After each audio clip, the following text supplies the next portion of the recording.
Your Excellency, how had Pope Emeritus Benedict been doing towards the very end of his life?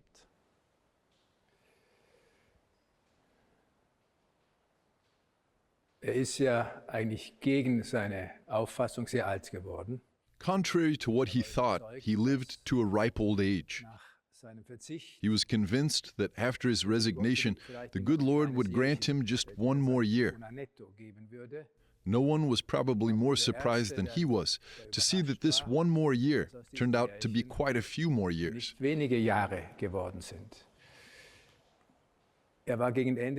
Towards the end, he was physically very weak, very frail, of course, but thanks be to God, his mind was as clear as ever.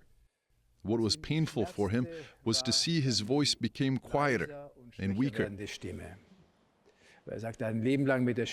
He had depended his whole life on the use of his voice, and this tool had become lost to him. But his mind was always clear. He was serene, composed, and we who were always around him, who lived with him, could feel that he was on the home stretch, and that this home stretch had an end. And he had this end firmly in sight.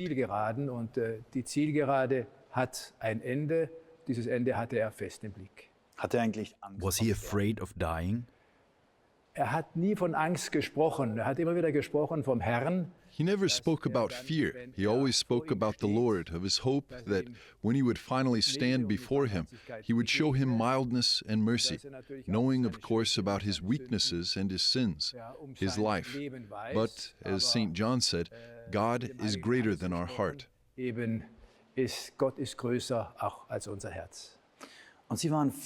You spent many years by his side. What were the key moments for you?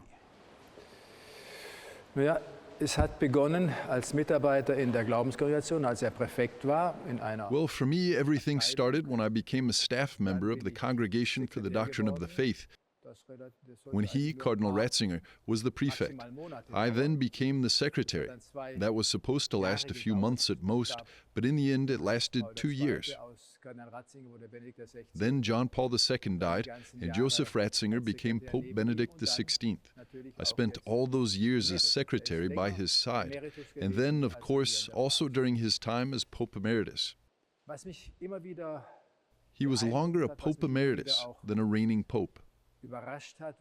What always impressed and even surprised me was his gentleness, how serene and good-tempered he was, even in situations that were very exhausting, very demanding, and at times even very sad from a human point of view.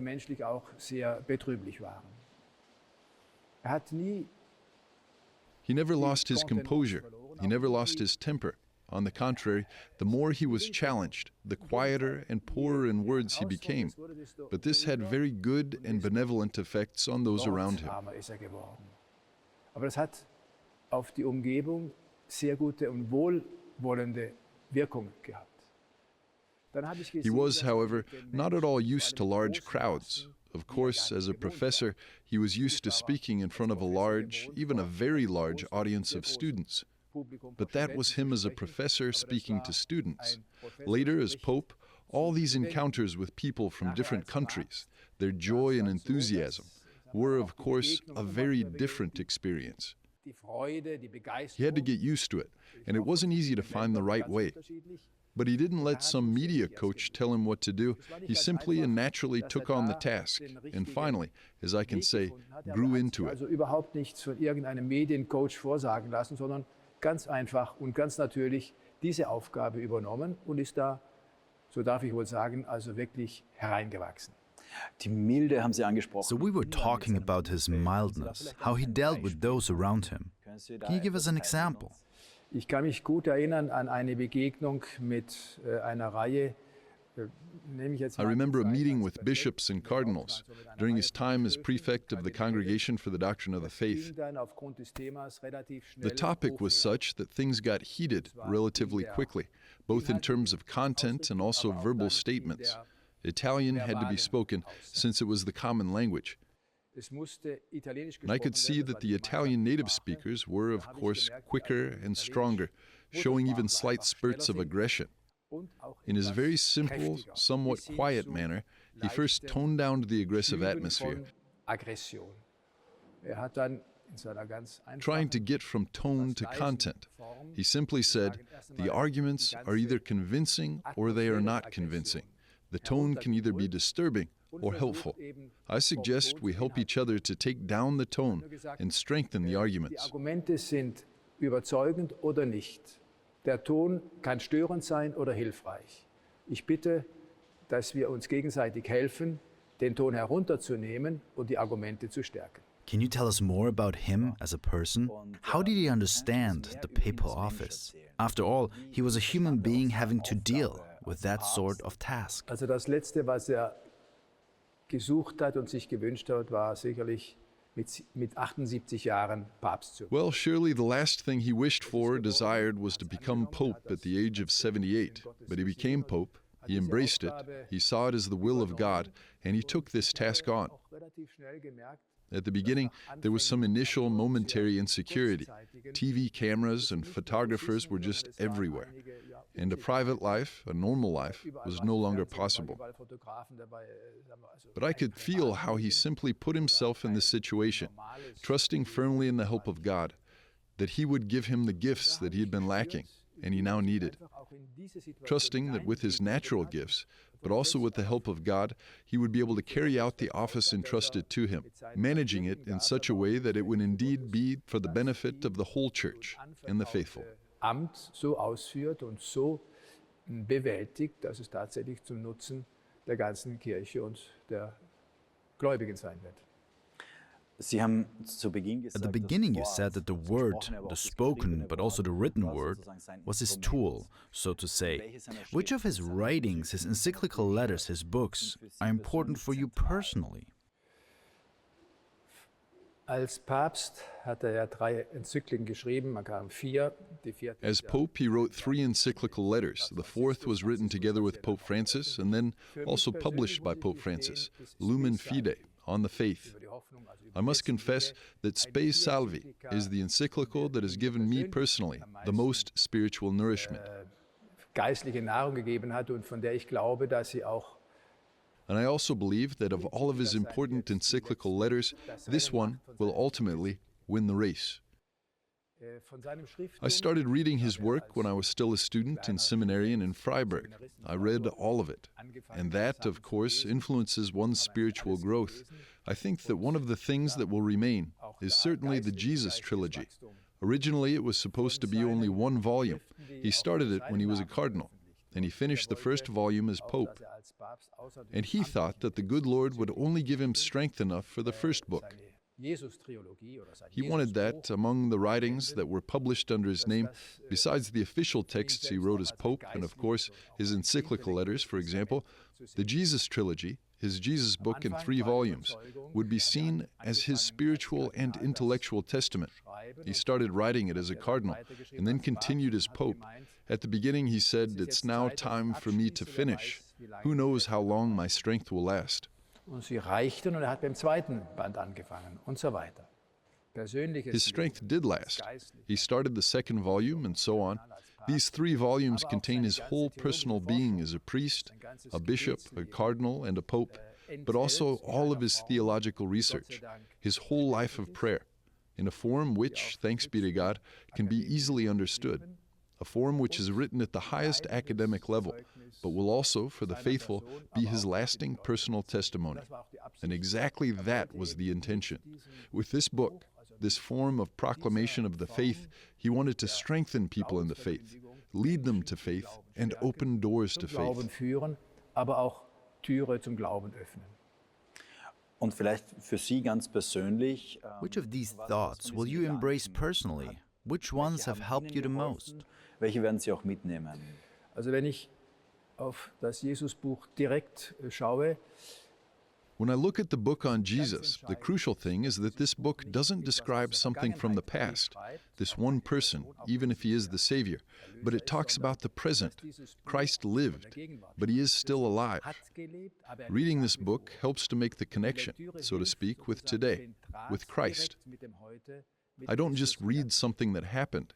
Something happened, yes, but what happened has meaning for me, for everyone who reads it, for my personal life of faith.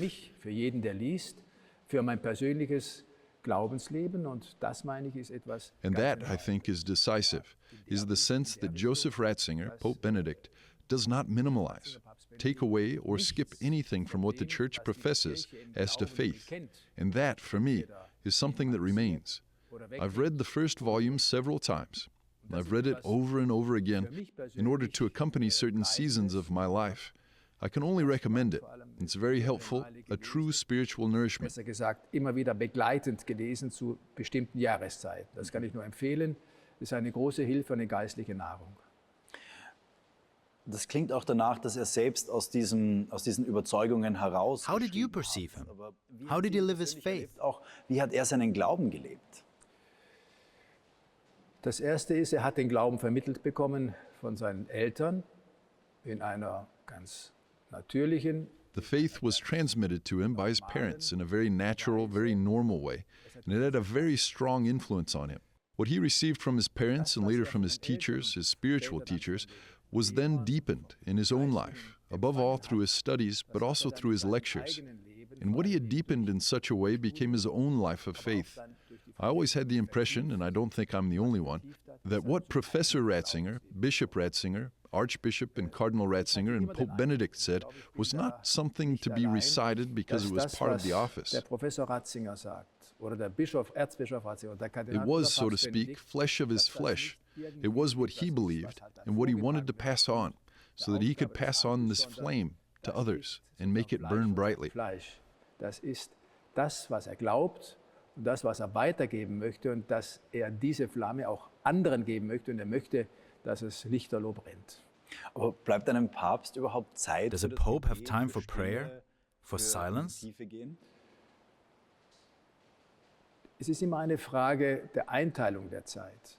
Wenn mir etwas wichtig ist, It depends on how you manage your time. If something is important to me, I try to find the necessary time, and not just the time I might have left, but the time that I already schedule for when I plan my day. What I experienced with him as cardinal, but also as pope, after all I lived with him, was that we always had fixed prayer times. There were exceptions, of course, for example, when we were traveling, but prayer times were sacrosanct. In concrete, that meant Holy Mass, breviary, rosary, meditation. There were fixed times, and it was my task to stick to them, and not to say, this is important now, this is very important, and this is even more important. He said the most important thing is that God always comes first. First, we must seek the kingdom of God. Everything else will be given in addition. It's a simple phrase, and it sounds good, but it's not so simple to stick to it. But that's the reason why it's true, and why you must help to ensure that it remains that way. Nicht einfach, aber deshalb trifft dazu, und deshalb müssen Sie auch mit dafür sorgen, dass das so bleibt. Heilige sind ja auch Vorbilder für uns. Saints serve as role models for our Christian life. Who was Pope Benedict's favorite saint? Der heilige Josef. Ich glaube, das war der Lieblingsheilige, wobei er dann relativ schnell Gesellschaft bekommen hat. His favorite saint was Saint Joseph, but he was soon joined by Saint Augustine and Saint Bonaventure. Gestalten der Kirche. And that's simply because he had studied those two great figures of the Church very intensively and could see how they fertilized his spiritual and intellectual life. Befruchtet haben. Von den Frauen, nicht nur. Of the women, in order to not mention only men, the Virgin Mary is number one, of course, and then I would say Saint Teresa of Avila, who, in her intellectual and spiritual power and strength, gave testimony that he found very impressive. Aber auch in ihrer geistlichen Kraft und Stärke ein Zeugnis abgegeben. And then, you won't believe it, there's also little Saint Therese of the Child Jesus. Of the more contemporary ones, I believe we can also include Mother Teresa, thanks to her simplicity and conviction. In fact, what she lived was more than just a lecture on theology. In fundamental theology or whatever subject, she lived the gospel. And that for him was decisive. Eine Vorlesung in Theologie oder in Fundamentaltheologie oder in welchem Fach auch immer, sondern war das gelebte Evangelium. Und das war für ihn entscheidend und bis zum letzten Tag. Mutter Teresa hatte ja selbst auch persönlich. He knew Mother Teresa personally, didn't he?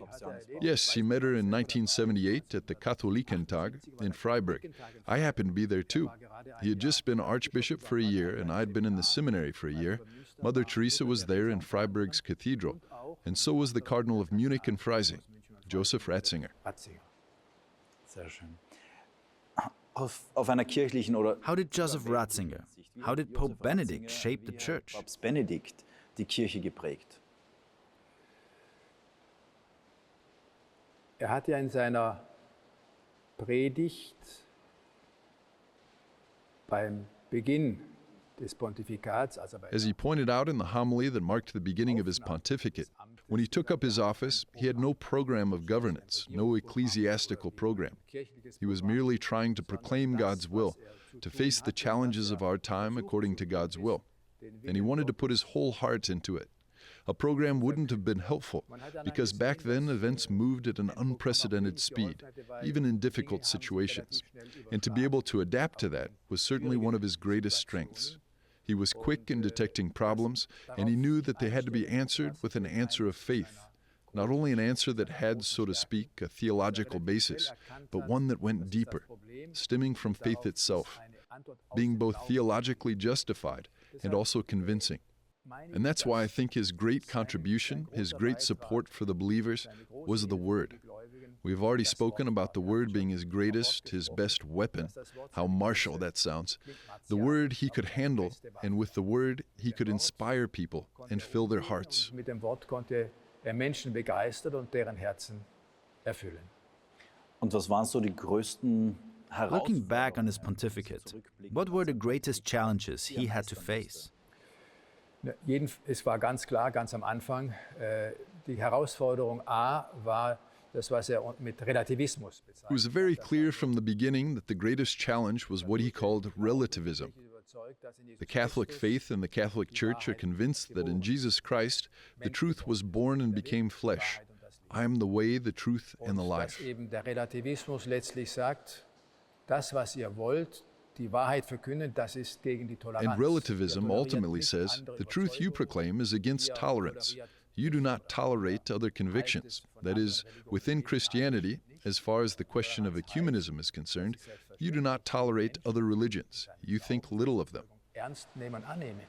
Aber es bedeutet eben nicht, dass ich dann meinen Glauben, von dem ich überzeugt bin, And that's not true, of course. Tolerance means I can take everyone seriously in his or her faith, in their convictions, and accept them. But it doesn't mean then that I simply devalue my own faith, the faith I'm convinced of, the faith I've received in order to pass it on. Quite the opposite. That was relativism. And then we had the question of the relationship between faith and reason. That was one of his strong points. Mächtig als Papst.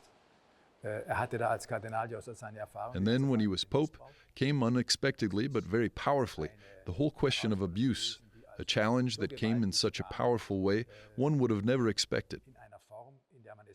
In fact, in this respect, he had already played an important role as cardinal. When the first questions, the first communications, the first difficulties, the first reports of abuse reached us from the USA. Mitteilungen, die ersten Schwierigkeiten, die ersten Missbrauchsberichte kamen. At the time, I'd already served in the Congregation for the Doctrine of the Faith for 2 years, so I remember very well how he tackled this, and also how he had to overcome a certain resistance from within. It wasn't easy, but he handled this challenge very well, and in a decisive and courageous manner, which would later have also proven helpful in his pontificate.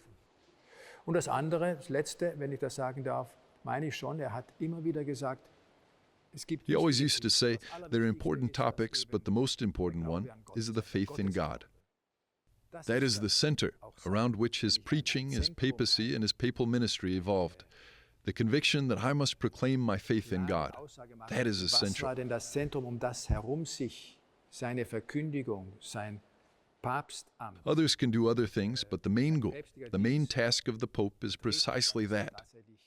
And for that testimony, he is and always will be the first witness. Das ist das Entscheidende. Andere können anderes tun, aber das ist das Hauptziel, die Hauptaufgabe des Papstes, und dafür ist auch und bleibt der erste Zeuge. Das heißt, diese Verkündigung Gottes als So, the proclamation of God was at the center of his pontificate. Wenn ich das so komprimieren darf, ja. Die Verkündigung des Glaubens. Exactly. If I may summarize it like that, the proclamation of the faith, the justification of the gospel. For us, God is not an idea, a mere thought. God is the goal of our faith. In fact, at a certain time, the center of our faith was incarnate. became a man, Jesus of Nazareth. And all we know from that time was then condensed in the Gospels and in the Scriptures, in the New Testament. And to proclaim this, to proclaim it in a credible and convincing way, was the center and the goal of his papal ministry. Glaubwürdig zu verkünden, überzeugend zu verkünden, das war das Zentrum und das Ziel seines päpstlichen Dienstes. Vielleicht noch zu den Missbrauchsvorwürfen, Skandalen auch in der Kirche. Talking about abuse, not long ago, Pope Benedict was mentioned in the report on abuse in the Archdiocese of Munich and Freising. How did he react to these accusations, which were later refuted, but nevertheless brought to his attention? How did that go down with him, especially in the light of all the efforts he made in order to investigate abuse and fight it? Spielte, wenn es Missbrauchsvorwürfe ging. Wir hatten ja schon kurz vorher angedeutet, dass als Präfekt We already mentioned how, as a prefect, he had to deal with the accusations coming from the USA at the end of the 1980s and the beginning of the 1990s, and that he took a strong stance against internal and external resistance. Als Papst sehr deutlich, sehr klar. Da gibt es genügend konkrete Beispiele. And the same clear and unambiguous stance was taken when he was Pope. There are plenty of examples of that.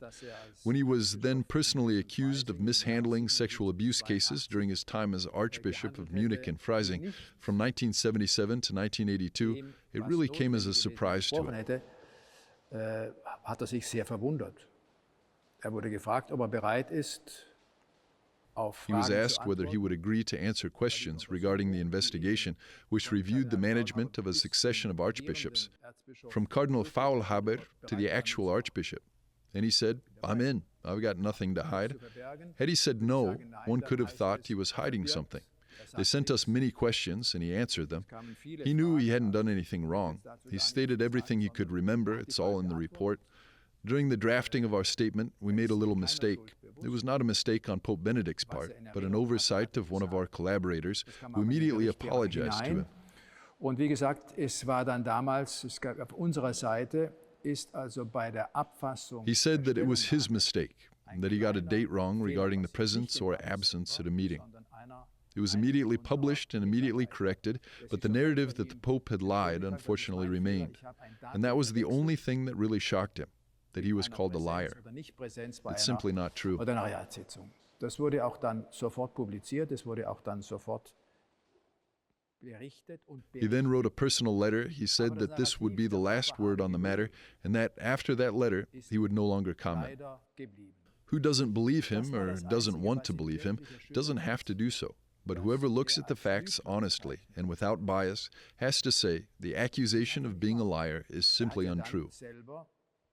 And it's infamous. It was an accusation that really shocked him, especially since it came from a side that doesn't exactly stand out for doing great things in the moral sphere, but quite the opposite. It was so moralizing that one has to say it is and remains shameful. But that wasn't the last word. Pope Benedict said, "I didn't hide anything. I said what I have to say. I have nothing more to add. There's nothing more to say." Nicht wahr. Und ist infam. He could only appeal to reason, goodwill, and honesty. There was really not much else to do. And that's exactly what he wrote in his letter. For everything else, he would have to answer to the good Lord. Das andere, das hat ja auch in seinem Brief geschrieben, das andere wird der liebe Gott dann schon mit ihm selber ausmachen. Und das, was Sie sagen, ist ja auch nachvollziehbar, nicht in den Dokumenten und Akten. Also in fact, what you say is all there, the documents and in the files. Anyone who acts without malicious intent can reconstruct it and bring the truth to light. Es ist genau so, wie gesagt, die Unvoreingenommenheit ist eine Voraussetzung. As I said, impartiality is a prerequisite, not only in this case, but in principle, but especially in this case. And who's willing to act with impartiality has recognized that or will recognize that. War Papst Benedikt eigentlich glücklich? Haben Sie ihn so wahrgenommen als jemand, der... Was Pope Benedict happy? Was he satisfied, fulfilled in his personal journey through life? Von den von Ihnen jetzt genannten Adjektiven würde ich sagen, das letzte trifft zu, nämlich die Erfüllung. Of all the adjectives you just mentioned, I would say the last one is true, fulfillment. I perceived him as someone who was really fulfilled by what he was doing. He decided to dedicate his life to the priesthood. His first vocation, his first love, was teaching, of course, and that's why he became a professor. It was simply his Die destiny. Lehre, ist ein Professor geworden, das war einfach seine Bestimmung. Und dann musste And then he became a bishop, and finally he came to Rome. It was all in line with his nature, his intellectual structure. That he became pope was, as I already said, the last thing he ever expected or wanted. But he accepted it, and in all his tasks, as far as I could see, he was really fulfilled and prepared to give everything. Angenommen. Und in all diesen Aufgaben, soweit ich das sehen konnte, I noticed that he gave something of himself. He gave what was most important to him. What he was passing on wasn't something that he had picked up somewhere sometime. He was passing on something of himself, something that came from his own life, his intellectual honesty, his faith, going back to the image of the spark in order to make it sprinkle and spark a fire. war weiter, damit, nochmal das Bild des Funkens zu gebrauchen, damit der Funke einfach sprüht und das dann Feuer entfacht wird. Gab es für ihn überhaupt Zeit und seine Did he have time to think about his family of origin? Was there still a connection? How did he talk about his family? Bei all dem, was man lesen kann, bei all dem, was gesagt hat, was ich selber Considering all the things you can read, all the things he said and which I heard myself, I have to say he only spoke really lovingly and with great respect about what his parents did, especially for their 3 children. His father was a police officer. They didn't have much money, and yet all the children had a very good education, and that was expensive. But what was really decisive was the example of faith they gave them. He always said that this was and remained the basis for everything that came later. Die Grundlage für all das, was später gekommen ist, gewesen ist und bleibt. Welche Worte werden Sie mitnehmen? Which of the words he said will you remember? What will remain? Also, da darf ich jetzt mal ein bisschen aus dem Nähkästchen plaudern. Well, at this point, let me just spill the beans. Time and again, especially during his time as Emeritus, I found myself in difficult situations, moments when I said, Holy Father, this cannot be. I cannot cope with it. The church is running against a brick wall. I don't know. Is the Lord asleep? Is he not there? What's going on? And he said, you know the gospel a little, don't you? The Lord was asleep in the boat on the Sea of Galilee, so the story goes. The disciples were afraid, a storm was coming, waves were coming. And they woke him up because they didn't know what to do. And he just said, what's going on? Jesus only had to speak a few words to the storm in order to make it clear that he is the Lord, even over the weather and the storms. And then Pope Benedict said to me, look, the Lord doesn't sleep. Da hat er nur gesagt, ja, was ist denn los? Ne? Also, hat 2, 3 Worte an das Unwerte gerichtet. So if, even in his presence, the disciples were afraid, it's quite normal that the disciples of today can be afraid here and there. But never forget one thing. He is here, and he remains here. Schauen Sie, der Herr schläft nicht. Der Herr ist da, dass, wenn Jünger Angst hatten in seiner Gegenwart, auch die Jünger von heute da und dort Angst haben, ist ganz normal. Aber vergessen Sie In all that's troubling you now, that's difficult for you now, that weighs on your heart or on your stomach, that is something you must never forget. Take that from me. I act accordingly. That's something that, among other things, has really sunk into my heart, and it remains firmly anchored there. Das ist das, was unter anderem, aber das ist das, was mir richtig ins Herz hineingefallen ist und dort also schön verankert bleibt. Vielleicht noch eine andere Can you share another anecdote from your time with Pope Benedict? Ja, Papst Benedikt ist ja ein Mann gewesen mit einem sehr feinen Humor. Er mochte es, wenn auch in einer schwierigen Frage der Humor nicht total. Pope Benedict was a man with a fine sense of humor.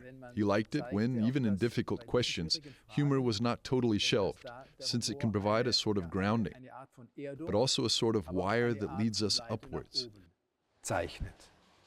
So habe ich da und dort immer wieder gemerkt, wie Thus, I could notice here and there how in difficult situations, be it as a cardinal or as pope, he tried not to bring about some sort of funny turn that sounds too superficial, but to bring in an ounce of humor, an element of humor that could detoxify things.